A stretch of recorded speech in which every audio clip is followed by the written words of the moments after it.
Thank you so much for joining us today. We have the pleasure of being with Scott LaLiberte. Scott is a part of the New Hampshire Learning Initiative as the Director of Innovative Projects. He has over 30 years of experience in K-12 education as a high school English teacher, elementary school administrator, district curriculum coordinator, and a systems leader.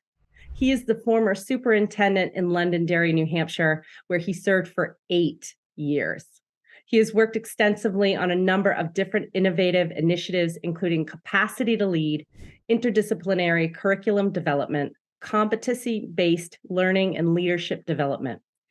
Today, he is joining us because he is writing a book, and we are so excited to get the ins and outs of what that's going to be about. So, Scott, welcome. Thank you so much for joining us. Well, thank you, Dr. B. It's great to be here. Yeah, this is exciting. So you're writing a book, and what is the purpose of the book, and how did it come about? What is your story with it?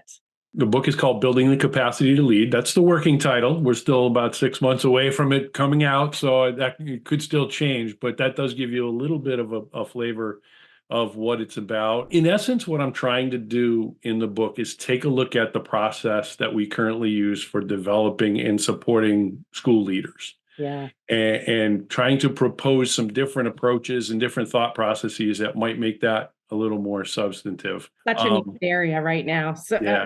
Such a needed area all the time, but especially the past few years where we're struggling to keep leaders in those positions. Right.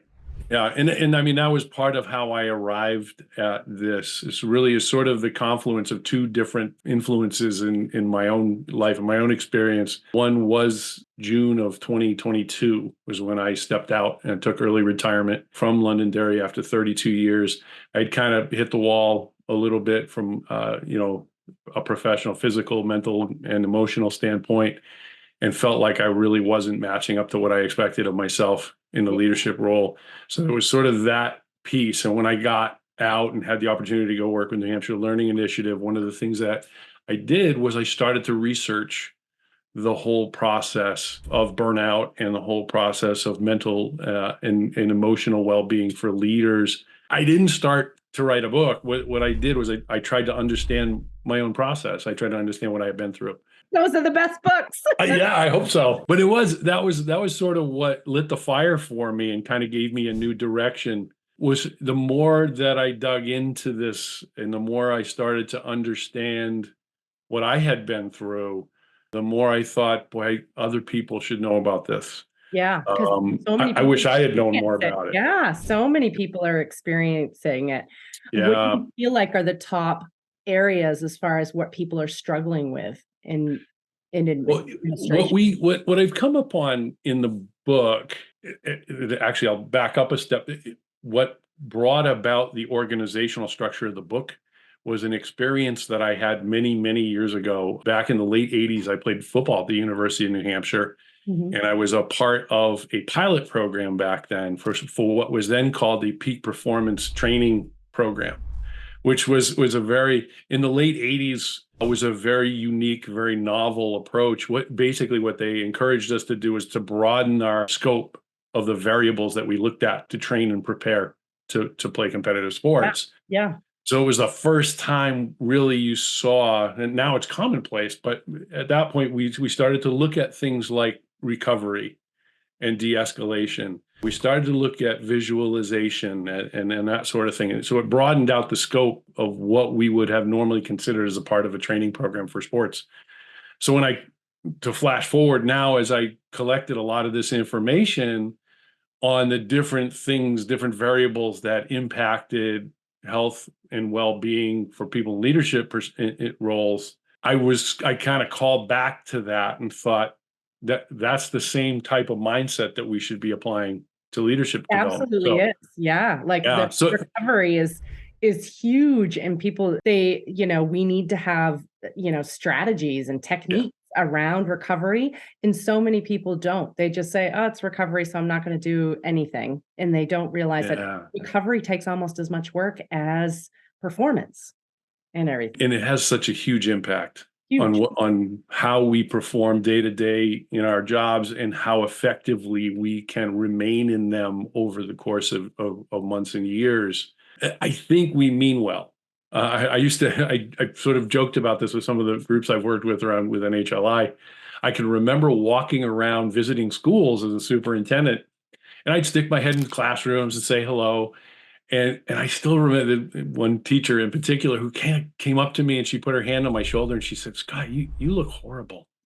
Are you okay? You got to take care of yourself. You really." And in my head, I thought, okay, she just told me I looked horrible, but I think she was right. First of all, and Yeah. second of Well all, meaning. it was a moment where she was saying, "Hey, look, I really care about you, and I'm worried." Mhm. And it was nice that staff thought about that and that they Yeah. came at it that way. But I have to say, it didn't. It was a nice feeling, but it didn't change my behavior. No. I didn't leave there that day thinking, "Wow, I have staff members who actually are concerned for my well-being." It was nice that they were concerned about my well-being, but it didn't impact my behavior, and it didn't impact the way I approached my work. I just thought, "Oh, isn't that nice?" Yeah. I think that's true of a lot. There are a lot of True. initiatives. I think more we think about how do we hide those things than if Yeah, we don't look our best or whatever, how can we convince right. people that we are our best? Yeah, Because we have to be on all the time. That is our role. And I think that we need to support people to be able to be on because it's impossible to do it all the time. yeah. When you're in that leadership role, you feel like you have to project calm and strength and confidence at all times, and Moment yet of we're every human day. beings, Yeah. right? We're human beings. What I've done with the book is I've divided it into, physical, physiological variables, mental, cognitive variables, emotional variables, and then we look at motivation. We take kind of a deep dive into motivation and try to guide people to structure a plan for their own professional development in Great. leadership roles around those different variables.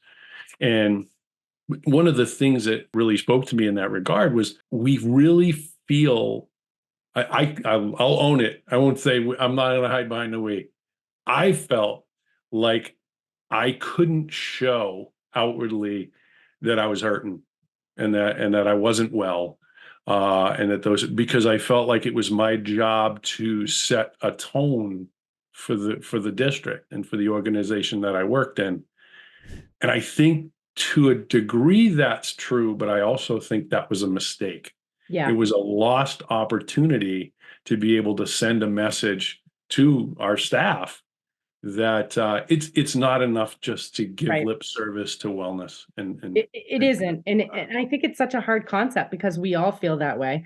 yeah, I can remember a student saying to me at one point, I had said something about something I had done, and they said, "Yeah, but Dr. B, nobody can live up to you. You have a level that we can't get to." And I was like, yeah, "That is so sad. I need to change the way I'm right, interacting and share more about the struggles that I go through because if they think that success only is for people who aren't part of that struggle, that they are not impacted by the struggle, that's not right, fair to everybody right. else. Like they need to know that other people are going through it, that they're human too, and that Yeah, they can help support on both ways. absolutely. Sure. Absolutely. There is a lot of, if you really think about it in a circular way, there's a lot of strength to being able to step out and say, "I'm not okay right now. Yep. I got to take care of this." And that's part of the approach that we're taking with the book is this whole idea of capacity as opposed to ability. Yeah. Capacity, what I bring to my work and what I bring to my role each day is a much more pertinent variable, really, than what I learned at the last educational law conference. Absolutely. Because Yeah. it's changed so much.